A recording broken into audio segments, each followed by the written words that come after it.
Hello, St. Timothy's. Father Fitzhugh here. I thought it would be fun to have another reflection today. I wanted to focus on an Old Testament passage, one that really hits home for a lot of people. Hits home for me. It's Ecclesiastes chapter 3, verse 1 through 15. For everything there is a season and a time for every matter under heaven. I'm not going to read the whole thing. You can read the whole thing yourself.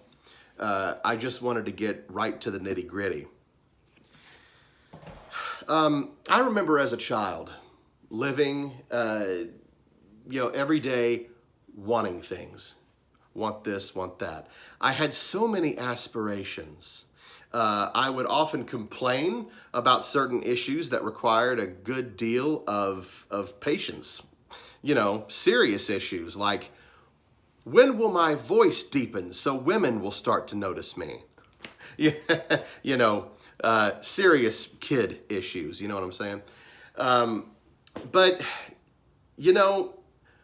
I wanted to be a good musician so I could one day go on Austin's City Limits and then maybe get a record deal or something like that. I had all these things I wanted to do. And like Freddie Mercury said, speaking of music, in that famous Queen song, I want it all and I want it now. That was the attitude I had. But isn't that the attitude of so many people? Isn't that kind of a natural attitude we tend to have? We want all these things. We want, if there's something that we're reaching for, we want it to happen, tomorrow, if not today. Well, it wasn't until I was a grown man that I finally realized the importance of God's time and the very effect it has on the lives of his children. I was 22 years old and I was a newly married man when I surrendered to the call to the priesthood. I had been ignoring the call for a very long time because that wasn't a part of my plan. I didn't want to be a priest.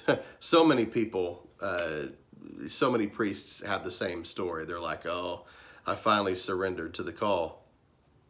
But whenever I finally did make that jump, that leap, and I surrendered, it opened up a door. And I was excited.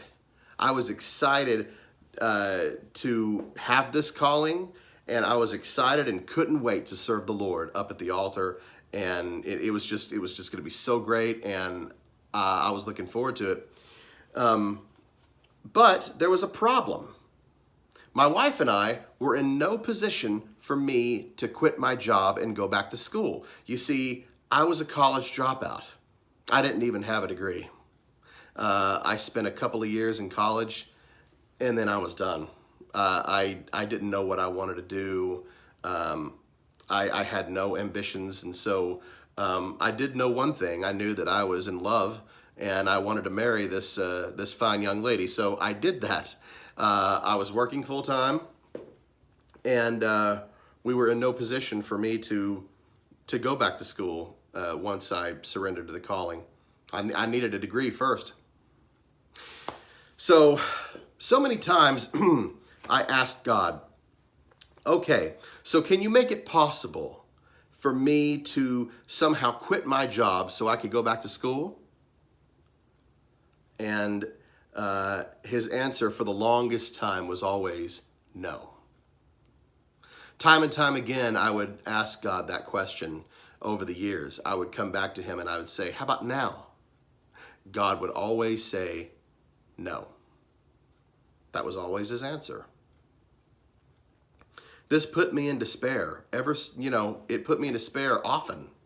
But when the Lord finally made it possible for me to go back to school and finish my education, I understood just what he was doing. And what he was doing was, he was doing what God does. Because God knows what's best. I don't know what's best. You see, I simply wasn't ready yet when I was in my early 20s. I wasn't ready for seminary. I wasn't ready to finish my education in college. I wasn't ready for any of that.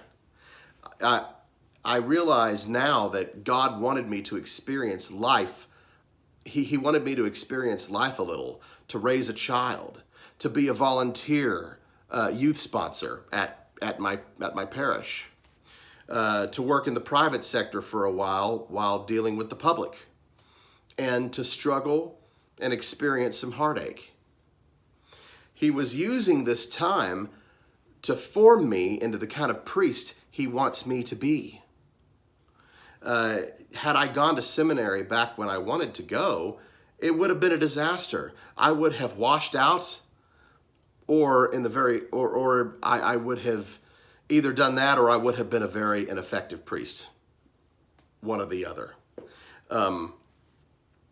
But you know, I would have not been mentally or spiritually ready.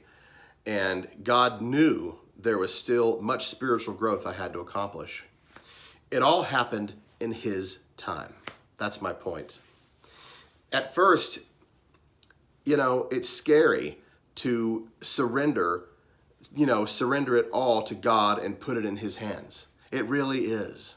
But since I got laid off from my full-time job in 2013 and got accepted into Texas Wesleyan University, it's easier now for me to give it all to God. This is what we as God's children should strive to do. Believe me, we're better off with God's will being done instead of our own. And you can trust me on that one. The Israelites of old waited in anticipation for the coming Messiah. And when Christ finally came, He was not what the Jewish people had in mind. No, He was better. His time here on earth ended up being more glorious and more miraculous than any Messiah the Jews could have ever anticipated. His death and resurrection didn't just save them, it saved the entire world. And now we wait in anticipation for the second coming. Be patient, for it will happen when it's supposed to. There is a season for everything. There's a time to be born, a time to die, a time to weep, a time to laugh, a time for war, and a time for peace. I know at least half of you are probably have that bird song stuck in your head right now, but try to pay attention, okay? Sometimes God just shows us a light and tells us to move there. It's incredibly dark. We can't see anything around us. Just that one light we're standing in. Then God moves that light over a few feet and we follow it, unable to see exactly what's going on or where we're going or what's around us. But we continue to wait for that light to move and we follow it wherever it goes. And eventually it will lead us to a bright, light-filled room. It may not be the room we're anticipating,